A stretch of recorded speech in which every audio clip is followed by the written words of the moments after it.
네, 이데일리온 라이브 시간으로 이어가 보겠습니다. 오늘도 시장 상황에 대한 궁금증들 여러분들께서 댓글창에 남겨주시면요. 저희가 실시간으로 답변을 해드리고 함께 해법을 모색하는 시간으로 이데일리온 라이브 시간을 꾸려가 보겠습니다.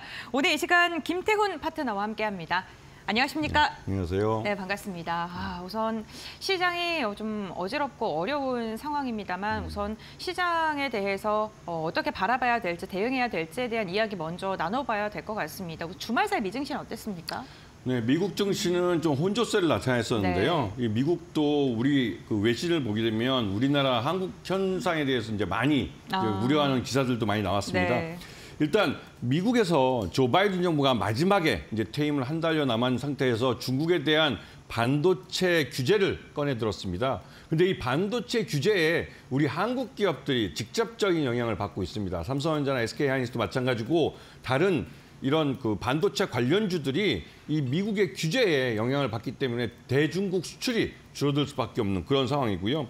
여기다 테슬라 같은 경우는 로보택시와 옵티머스 같은 신사업이 나름대로 정상 궤도에서 성장해 갈 것이다라는 기대감에 얘들도 그러니까 52주 신고가를 기록하는 모습을 보여줬고요. 그리고 중국의 틱톡이라고 이것이 이제 안보 문제를 일으킨다고 해서 이게 실제로 내년 1월 달부터 미국에서 이 사용을 못합니다. 금지가 되는데 이 영향으로 반사이익으로 메타 플랫폼도 장중 신고가를 기록하기도 했습니다. 그리고 미국에서는 이제 FOMC가 올해 마지막으로 열리는데 이제 17일, 18일 날 예정되어 있고요. 이때 기준금리의 방향이 결정될 텐데요. 요거를 결정해주는 가장 먼저 볼 수 있는 바로메타가 바로 CPI, 11일 날 발표하는 이 CPI입니다. 소비자 동향인데요. 여기에 대해서 이제 미국 연준이 지금까지는 기준금리를 인하할 것이다라는 말들이 이제 힘을 얻고 있고 실제로도 CPI가 그렇게 나쁘게 나오지 않는다면 미국은 12월 달에 올해의 마지막 기준금리 인하를 할 가능성이 큽니다. 그만큼 미국 시장은 골디락스에 접어들었다고 해도 과언이 아닌데요. 말 그대로 이제 성장을 이어가면서 인플레이션이 없고 완전 고용을 하는 그런 이상적인 시장 형태를 보여주고 있습니다. 우리나라에서는 좀 부러운 따름인데요. 지금 외신에서 또 우리나라 기사들을 이렇게 많이 쏟아내는 걸 진짜 오랜만에 본 것 같습니다. 그래도 이 미국 시장하고 우리나라하고 확실히 디커플링 된다는 걸 인정을 하시고 거기에 맞춰서 자신의 포트폴리오를 꾸려야 될 것 같습니다. 네, 알겠습니다. 미증시는 골디락스에 대한 기대감 속에 S&P와 나스닥이 사상 최고치를 연일 경신하고 있는데 이와 반대로 국내 증시는 대내적인 불확실성 리스크가 점점 더 커지면서 오늘도 시장은 하락을 하고 있습니다. 코스닥은 낙폭이 더 깊어지는 모습인데요. 우리 시장 같은 경우는 사실 글로벌 증시랑 지금 아예 반대로 움직이고 있는 모습인데 어떻게 보시나요? 일단 시장은 네. 불확실성을 가장 싫어합니다. 그런 면에서 이 윤석열 탄핵이라는 문제가 모든 것을 다 휩쓸어가는 태풍이 되고 있는데요. 여기에 대해서 일단은 지난 토요일 날 저도 직접 여의도 현장에 나가서 이러한 여의도로 몰려 나온 사람들의 이제 모습을 봤습니다. 국민적 열망을 확인을 했고요. 여기에 따라서 우리 시장에서도 뭔가 이런 불확실성을 제거해 줄 수 있는 그런 모습을 보여줘야 될 것 같습니다.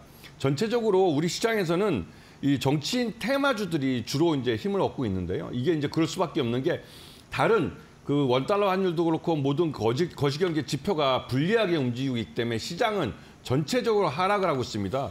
지수 관련 대형주에 대해서 일부 연기금이 저가 매수에 나오면서 지수를 다시 좀 일부 끌어올리려고 하고 있지만 이건 어디까지나 지수 방어에 멈추는 것이고 원달러 환율도 1,430원을 넘기지 않으려고 외환 보유고를 동원한 매수가 이루어지고 있는 것 같습니다. 그렇기 때문에 지금 전반적으로 정치인 테마주 같이 시장에서 별로 이제 실적과 관계없이 움직여주는 이런 종목들이 많이 움직이고 있고 결국은 지수 관련 대형주들이나 우량주들도 모두 하락하는 그런 장세를 보여주고 있습니다. 일단 지금 현재 이러한 불확실성을 어떻게 빨리 정리해 줄 것인가 이런 부분에 대해서 투자자들은 많이 보시고 계셔야 되고 마지막으로 주식 투자는 오늘이 아니라 내일을 보고 투자하는 겁니다. 지금같이 폭락이 나타났을 때 여기에 대해서 손절매를 과도하게 하다가 원금 손실을 하기보다는 그냥 물려버리는 게 낫습니다. 그리고 나중에 이러한 불확실성을 제거해주는 그런 결과들이 나올 때 V자 반등이 시장에 나온다는 걸 우리 과거 시장에서 이미 여러 차례 확인해 왔습니다. 시장에 대해서 경거망동하는 투자가 결국은 손실을 뒤집어쓰고 신중하게 대응하는 투자자들은 결국 나중에 수익을 가져갑니다. 여러분, 침착하시고 한국 경제에 대해서 믿음을 가지십시오. 네, 알겠습니다. 시장의 불확실성이 산존하는 가운데 지금 투매가 투매를 부르는 양상이 나타나고 있는데요. 지금 투매에 동참을 하는 것보다는 한 걸음 떨어져서 시장을 조금 더 냉정하게 바라보고 여유롭게 대응하자라고 이야기를 해주셨습니다. 그렇다면 섹터로 조금 더 자세히 들어가 보도록 할 텐데요.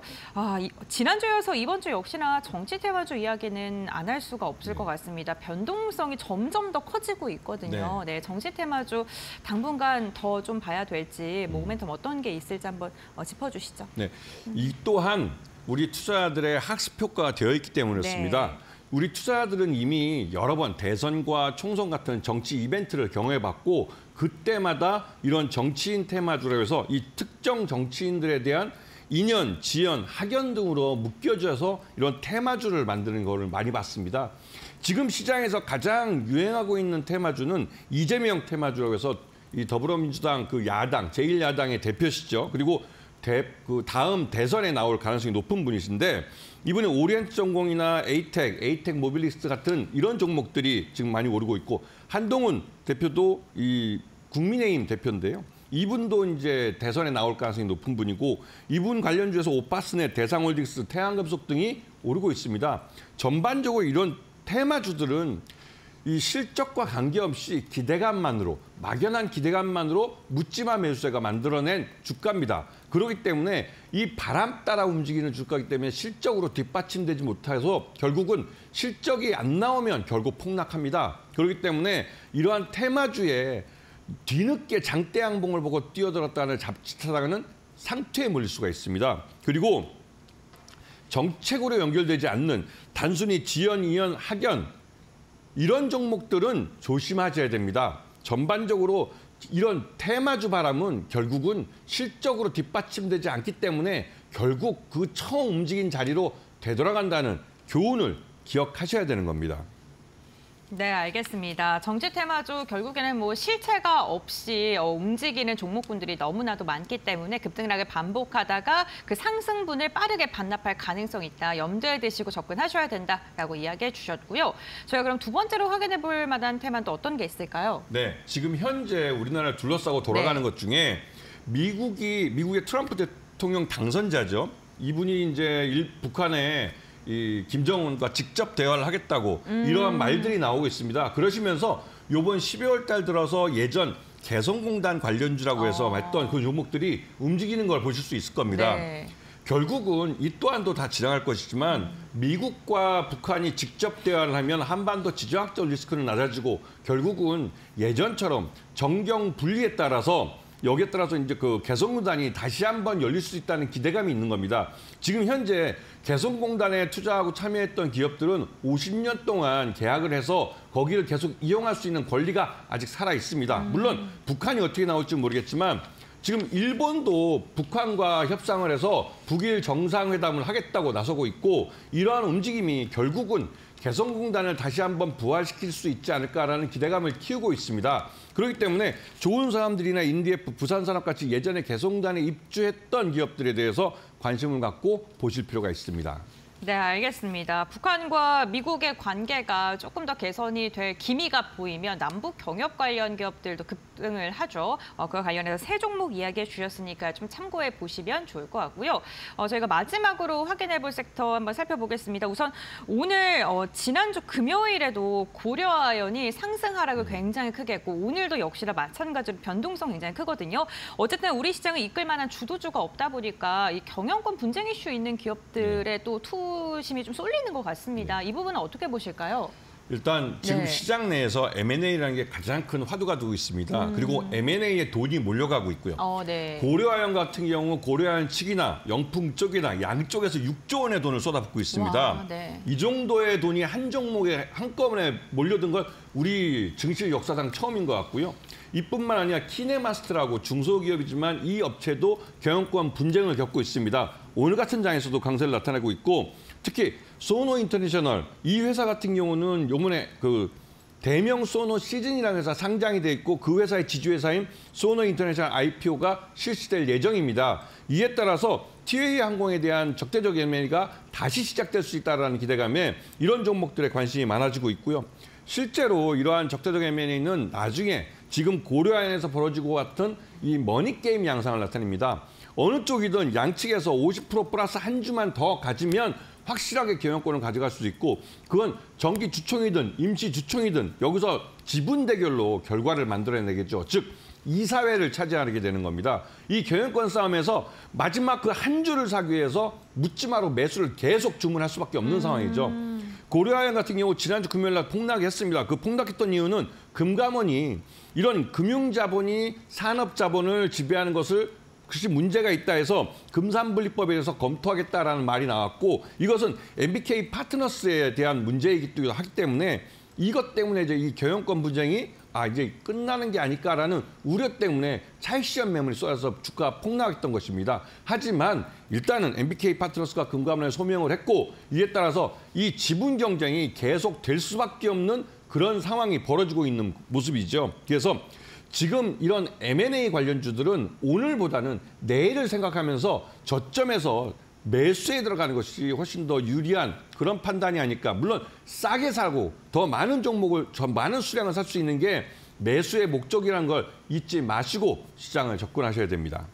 네, 알겠습니다. 이 고려아연 같은 경우에는 20일 날 주주 명부가 폐쇄가 되죠. 이를 앞두고 지금 더 변동성이 커지고 있다, 확장 국면에 들어가 있다라는 점도 좀 염두를 해두셔야 될 것 같고요. 경영권 분쟁 관련 기업들 가운데 지금 조정받고 지금 유의미한 반등을 보이지 않고 있는 기업들 지금부터 좀 눈여겨봐도 괜찮다라고 말씀을 해주시면서 여러 가지 종목군들 언급을 해주셨습니다.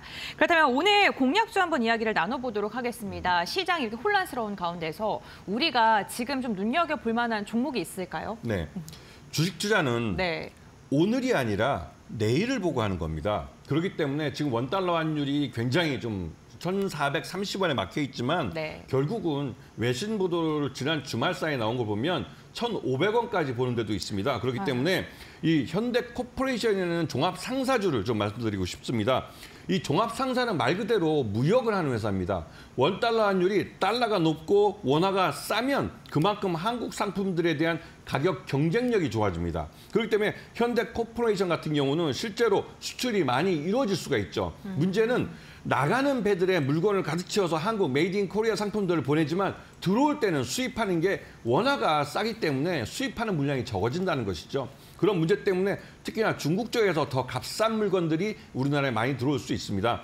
일단 원달러 환율이 지금 1,430원이지만 장기적으로 더 올라갈 가능성이 크기 때문에 내년 1월 달에는 인플레이션에 대한 우려가 굉장히 높아지고 있습니다. 이미 한국은행에서도 RP 매입을 통해서 시장에 돈을, 유동성을 많이 뿌린 상태고 계속 뿌리겠다고 했기 때문에 우리 한국 사회에서 인플레이션은 피해갈 수 없는 그런 위기가 되고 있습니다. 그렇기 때문에 이러한 현대코퍼레이션 같이 수출하는 기업들, 종합상사주들에 대해서 관심을 많이 가지셔야 되고 현대코퍼레이션은 나중에 현대아산과 함께 북한의 개성공단에 대한 사업도 같이 할 수 있는, 즉 북한에 대한 지하자원이나 이런 것들도 거래할 수 있는 그런 종목이기 때문에 장기적인 안목으로 현대코퍼레이션에 대해서 관심을 갖고 보셔야 될 타이밍이고요.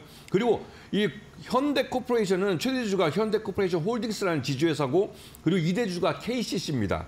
그래서 이런 종목들 잘 봐주시면 좋을 것 같고요. 현대코퍼레이션에 지금 보시게 되면 매수가는 19,000원 정도를 보시고 손절가는 18,500원 짧게 가져가셔야 됩니다. 목표가는 27,000원을 1차적으로 볼 수가 있을 것 같습니다. 네, 현대코퍼레이션 매수가가 19,000원, 손절가 18,500원, 목표가 27,000원으로 제시해 주셨고요. 어쨌든 주요 주주 국민연금도 있고 KCC도 있고 굵직굵직한 회사들이 많이 있기 때문에 이로 인한 기대감까지도 언급을 해주셨습니다. 시장의 분위기가 이렇게 좀 전반적으로 안 좋다 보니까 환율에 대한 이야기를 해주셨는데 어쨌든 간 그렇다면 파트너님도 원달러 환율이 1,500원대까지 간다고 보시는 걸까요? 그 1,500원대 그 원달러 환율 바로 보기는 어렵겠지만 전반적으로 지금 가는 방향은 그쪽으로 가고 있습니다. 그리고 특히나 우리 한국 시장에서 한국은행이 이 단기 그 RP를 매입해서 단기적으로 시장에 돈을 풀고 있기 때문에 원화 가치가 떨어지는 건 어쩔 수 없는 흐름입니다. 유동성을 공급을 하고 시장 안정화 조치를 취하기 때문에 원화 가치가 상대적으로 좀 떨어질 수밖에 없다라고 이야기를 해주셨고 이 부분도 염두하시면서 투자 전략 세우실 때 좀 참고를 해보셔야 될 것 같습니다. 이렇게 어려운 시장 속에서도 우리가 저점을 잘 딛고 상승하는 종목을 잘 엄선한다면 그래도 반등장의 기회를 모색해 볼 수 있겠죠. 그러한 종목군들로 오늘 또 이야기해 주셨으니까요. 시청자분들도 참고해 보시면 좋을 것 같습니다. 오늘 말씀은 여기까지 듣겠습니다. 고맙습니다. 고맙습니다.